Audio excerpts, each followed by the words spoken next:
There was an unwritten rule. Anyone who tried to escape would be thrown into a tiny outdoor cell barely a square meter wide. In the brutal cold of -40 degrees, they had to endure freezing rain and survive 5 full days. Everyone thought he would die, yet this man miraculously held on. His iron will even earned a flicker of respect from the Soviet captain in charge. But the officer still doused him with icy water without mercy. When the man staggered back into his cell, he was horrified to find every pair of eyes on him filled with rage. Because of his escape attempt, the Soviets had cut off food rations for 5 days. Starving and furious, his fellow prisoners turned their anger into ruthless beatings. This was a Soviet prisoner of war camp inside the Arctic Circle, filled with captured German soldiers. Unlike ordinary prisons, there were no fences, no barbed wire, no watchtowers. Even if someone got out, crossing 4,000 kilometers of frozen wilderness alone was impossible. Their fate was sealed. Endless labor in the lead mines, work that broke their backs and stripped away whatever spirit of soldiers they once had. But Givens was different. His eyes still burned with determination, never letting go of the hope of escape. Because 14,000 kilometers away, his wife and daughter were waiting for him to come home. One night, while repairing a generator in the machine room, Givens noticed a conveyor belt nearby. Suddenly it hit him. This was his chance. Without hesitation, he climbed onto the belt, slipped off at just the right moment, and dove into a mining cart. He didn't think about what came next. All that mattered was getting out.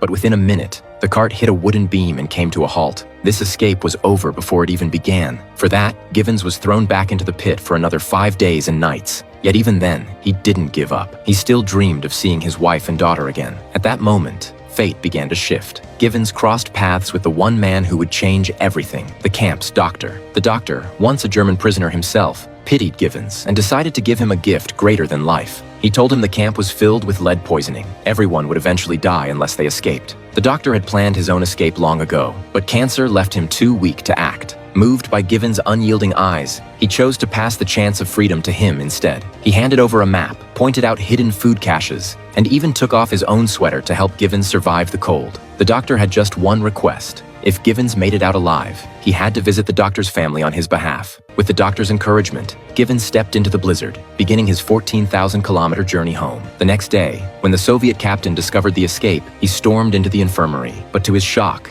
the doctor had already taken his own life. He then turned to interrogate the other prisoners, but not a single one betrayed Givens. 5 days later, the search team returned, reporting that they had scoured 30 kilometers in every direction and found nothing. Everyone assumed Givens had frozen to death, but the captain remained convinced he was still alive. Out on the run, Givens eventually finished the last of the doctor's food. Surrounded by endless white snow, he collapsed to his knees, completely spent. At last, hunger and cold overwhelmed him, and he fell